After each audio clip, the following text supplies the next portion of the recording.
Southwest Florida, welcome back to Lead Pitch Live on Fox 4. If I seem a little exhausted, that means I need to get to swimming.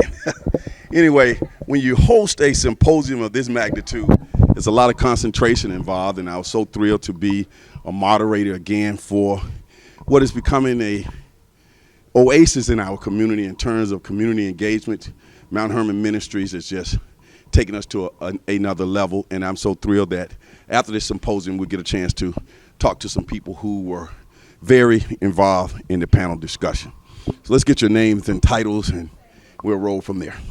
I'm Reverend Dr. Rev Glover. I'm senior pastor here at Mount Hermon Ministries. I'm State Attorney Amira FOX, State Attorney for the 20th Judicial Circuit.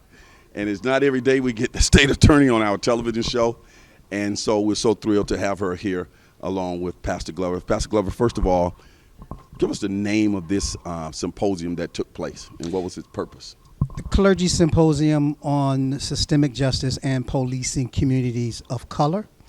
And the purpose of this symposium was to gather people from the law enforcement, legal, legislative branch of government and services with clergy and discuss issues of justice, injustice, race, and policing at a local level, and taking that national discussion and localizing it. Number one, giving us an opportunity to engage with the hope that we never have a George Floyd situation, but in the event that we should, that relationships are already in place to better guide our community through times that would be emotional and troubling. And one of the persons that you called on to be a part of this panel was our state attorney. When I saw her name on the paperwork, I was like, that's really good that we have our state attorney here, Attorney Fox, State Attorney Fox. Talk about your connection with Pastor Glover and how easy or not easy it was for you to be a part of this panel. Well, I was very honored when Pastor Glover reached out to me and asked me to be a part of the panel. I think it's just imperative that our community sit together and have a really honest, good discussion about what we can all do together to make our community better. Pastor Glover and I actually have had numerous meetings and are part of Project Ceasefire with the city of Fort Myers together, where we've actually traveled together to learn about Project Ceasefire, and I think done a really good job in doing things to better our community working together. So it was a big honor to be asked. You mentioned in the panel discussion that our district is the safest, statistically speaking, in the state of Florida. So our 5 counties, the 20th Circuit, which are Lee, Collier, Charlotte, Hendry, and Glades, for the last 8 years in a row, per Florida Department of Law Enforcement, has the 5 counties together have the lowest crime rate in the entire state of Florida. So we're really proud of that because that's 8 years in a row. I'm proud of it too. What keeps you up at night though if things are going so well? Well, what are some of the things that this is one thing that you might be really focused on right now? Even though it's the lowest crime rate, it's still a crime rate. Mm-hmm. So, I mean, we handle about 65 to 70,000 cases a year coming through our office, because every time law enforcement makes an arrest in any of those 5 counties, that case comes to us. And our attorneys, the 120 of them, which honestly isn't that many to handle that many cases, have to make a decision on what the right thing to do is. And what keeps me up at night is knowing that that's an immense responsibility. Mm-hmm. that we oversee. We are the chief law enforcement officer for the circuit, and we oversee making sure justice is done. And that's a big responsibility that I take extremely seriously. Before I lose this thought, I would like just to piggyback on what Ms. Fox is saying in regards to the volume of cases. And one area where law enforcement, both local police and sheriff, can help with that case volume is issuing civil citations for first-time misdemeanors, nonviolent offenders, as opposed to issuing arrests. There's a statute on the books that allows for that to happen 100% of the time when you're dealing with a first-time offender, non-felony offense, misdemeanor offense. And unfortunately, we've had years where our police agencies have done relatively good jobs, and then we've had years where they've done poor jobs. But they can help the lives of those individuals and caseload by simply issuing those civil citations and not introducing kids to the judicial justice system when they don't have to be, because that changes people's lives, and some kids get caught up in the system as opposed to escaping it. Thoughts? Well, absolutely. There's a very, I would say, proactive juvenile justice civil citation program in most of our criminal justice agencies. I think all of them around the circuit, actually. It's not for all crimes. It's not for felonies. But as Pastor Glover said, for any misdemeanor, law enforcement has the ability on a juvenile case to say, okay, here's a civil citation. We never see the case. So he's absolutely right that does cut down on our caseload. And if, of course, I say we never see the case. If the juvenile does not go through all the things that they have to do correctly, we do get the case, and then we do prosecute it if it's appropriate for prosecution. There are adult civil citation programs that are being looked at around the state. We have a pilot one running in Charlotte County right now. We're looking to see what the results are. Does it cut down on recidivism? Does it cut down on workload? Does it save taxpayers money? So we're always looking. And by the way, our office is a very big, firm believer in second chances. We run really good drug courts, mental health courts, diversion programs, because although we firmly believe community safety comes number one, of course, and violent people usually have to go away to prison. But on the other hand, such a big part of our criminal justice population are not those type of offenders. And we really do try to rehabilitate, because it helps all of us. It helps us as a community not to just put a Band-Aid on it and to try to fix it instead, so that people don't keep the endless cycle of committing crime. When we were having our panel discussion, one of the things that kept coming to the forefront was cultural awareness, diversity, knowledge of various cultures, and so on and so forth. Just on a like 50,000 feet level.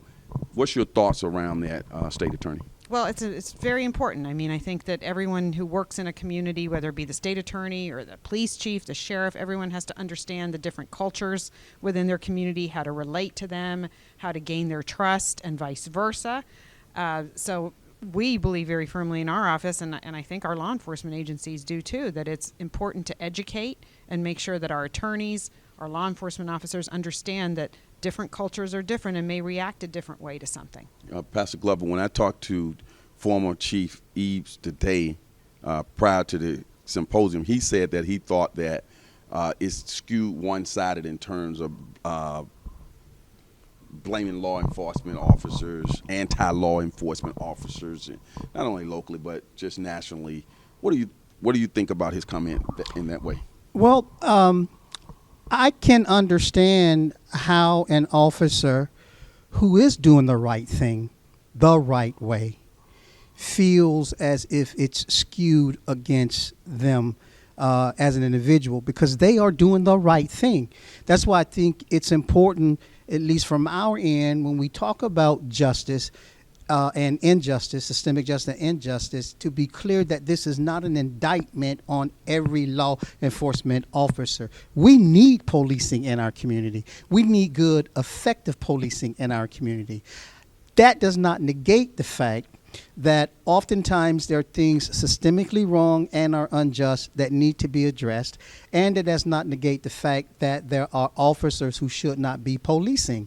It all gets skewed because it gets politicized.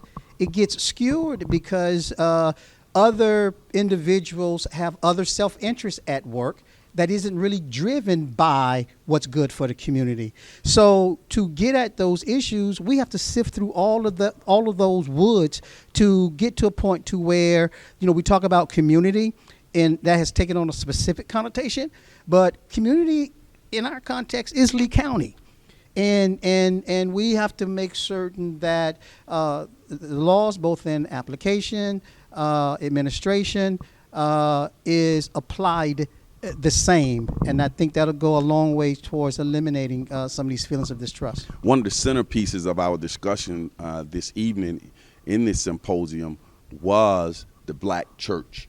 Attorney Fox, State Attorney Fox, talk about your thoughts in terms of the role and the importance of the Black church in making our community a better place to live, specific as it relates to law enforcement. Well, I mean, I think it's incredibly important. And again, I think it's a team effort.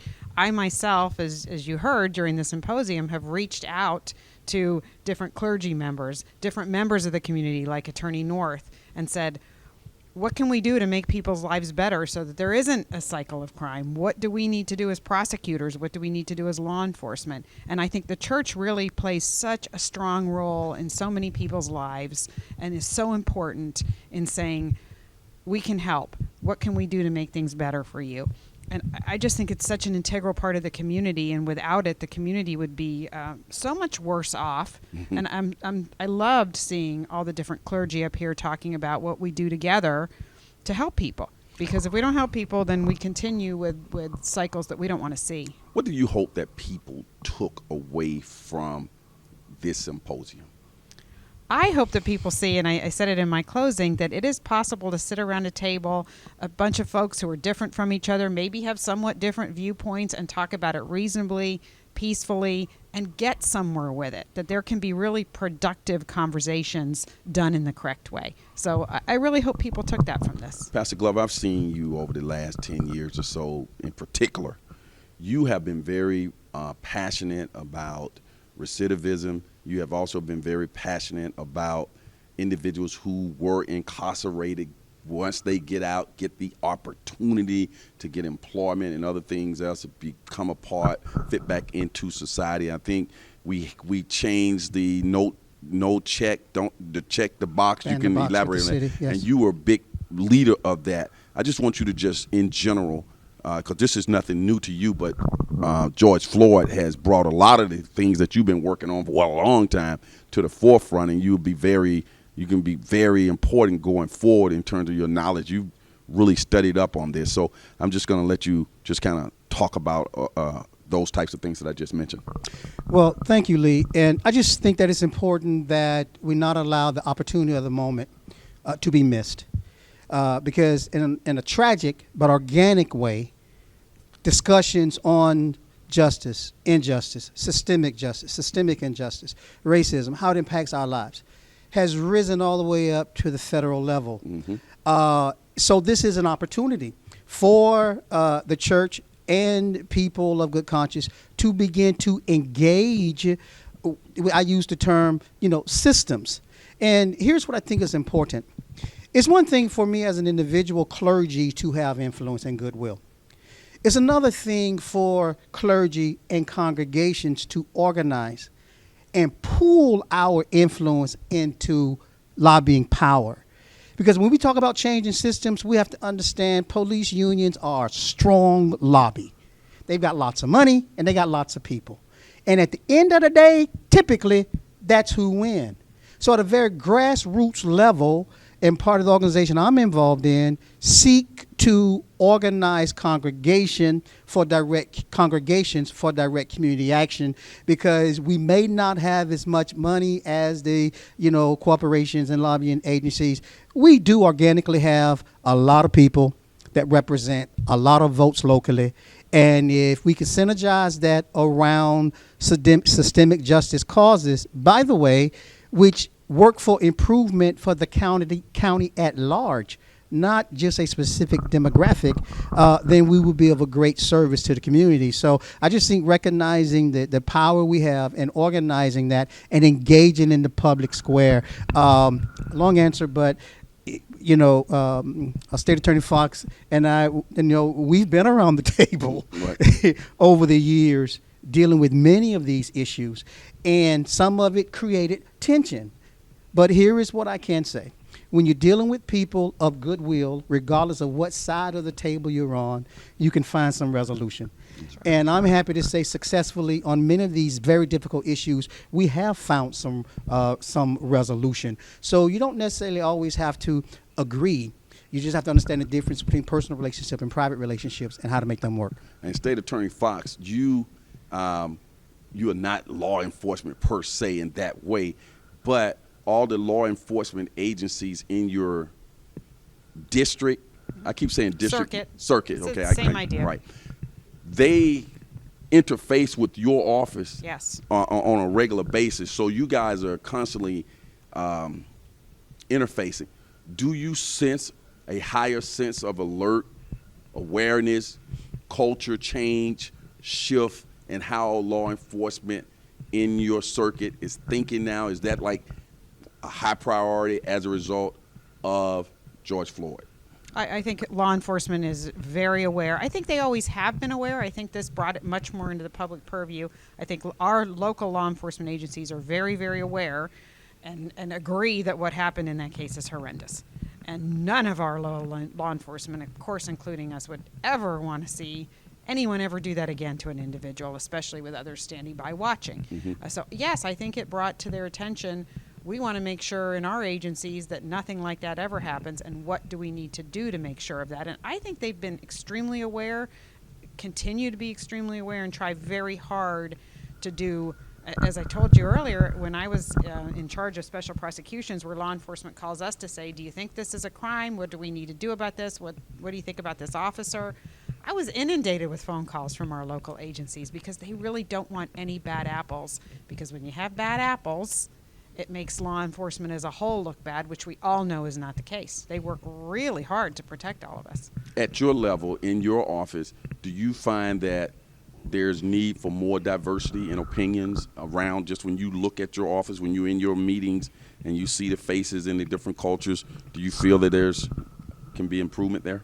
I think there can always be improvement. I've since I came back to the state attorney's office in 2012, and one of the things we've always done there is try to seek to have a diverse group of attorneys and staff working for us. So what we do is twice a year, although unfortunately this year because of COVID we haven't been able to go, but twice a year we send our prosecutors to the National Black Prosecutors Association to not only participate and learn new ideas to bring back to us, but to do a job fair. So we can try to recruit people who would love to come to our beautiful area and live here, because unless they come here, they don't really know what it's all about and want to move here. And we also go every year to the Southeastern Minority Job Fair, which is in Atlanta every year, canceled this year, where we try to recruit people who are, from different cultures, different races, whatever it may be, to come and join our team so that we have a diverse group, because we really strive to do that. Would you take 30 seconds, look into that camera, and appeal to our community to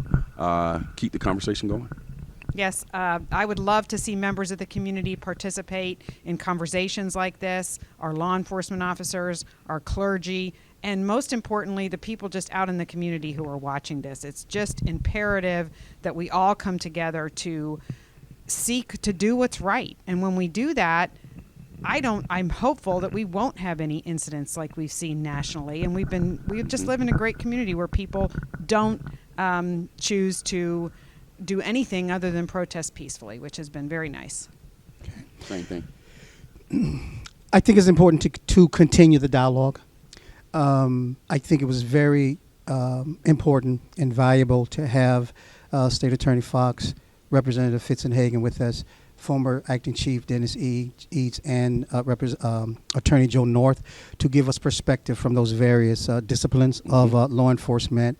I was diplomatic during the broadcast, but there was some disappointment that for either lack of trust or some other reason that our sheriff and police chief could not be here tonight, and hopefully this has demonstrated that it's nothing to be afraid of. There are reasonable, sound-minded people who are interested in progressive, high-level dialogue to help us work towards solution in the communities, and next time those invitations are extended, that they'll be prioritized. Okay, well, I want to thank both of you for coming out. I will continue to work to be a outlet to continue to get the message out, encouraging our state attorney to stop by the studio. We'll have our one-on-one, and of course, Dr. Glover, you are a staple on Leap His Live, so let's just continue to educate the people and appreciate everybody coming out. We'll be right back.